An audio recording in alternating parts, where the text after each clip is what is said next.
I started with the company in 1954. That was my first job out of high school. I was the first person hired in the lab.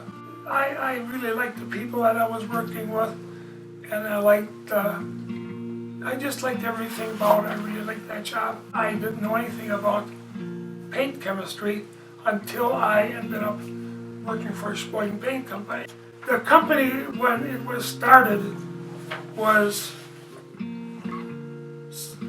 out by making paint and lacquers for the manufacturing plants around Sheboygan. William Nelesen was a chemist. He started the company because he knew how to make paint and varnish, and that's something he thought, well, we're buying it, and I know how to make it, so why don't we have a company that makes it, and it's certainly going to be a good thing for Sheboygan, because I can make all this stuff here.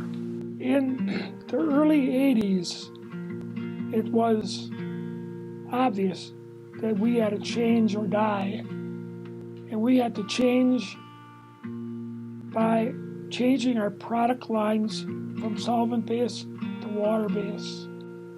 The changes were just, it's like day and night, and it has to be day and night, because when we first started, it was a small paint company that did all local stuff, and gradually they had to expand in order so that they could stay in business.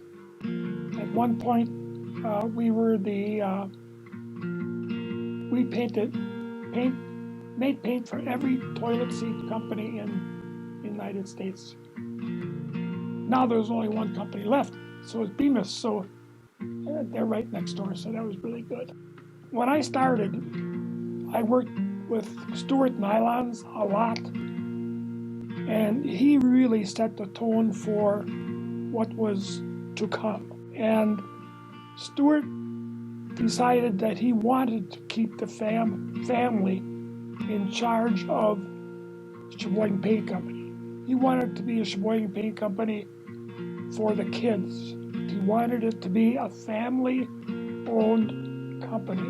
And Stuart stressed a lot to us who were working for him that he had wanted a few things. Number one, make sure you treat your employees like you would treat your customers. And he always figured that this was kind of like a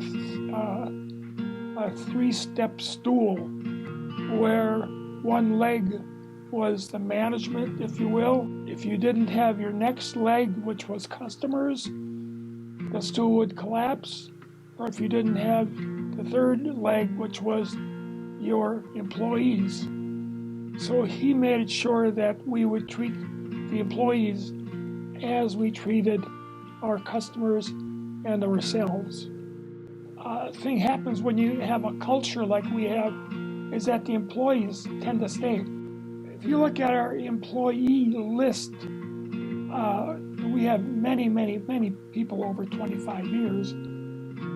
But more than that, we have many brothers and uncles, and we have fathers and sons. I mean, you can see when you walk around our plant, if you take enough time to talk to people, they seem always to have a smile on the face. They're not afraid to come to the office, give their thoughts if we can do something better, or if there's a problem. I mean, it's just in and out. It's really neat. We're all working together, and I think that's a part of it as well. And I think that even to this day, they might have different names for it now. They might do different things when they talk about culture and mission statements and all that. But it boils down to those three things. If you treat people well, you're gonna do well yourself.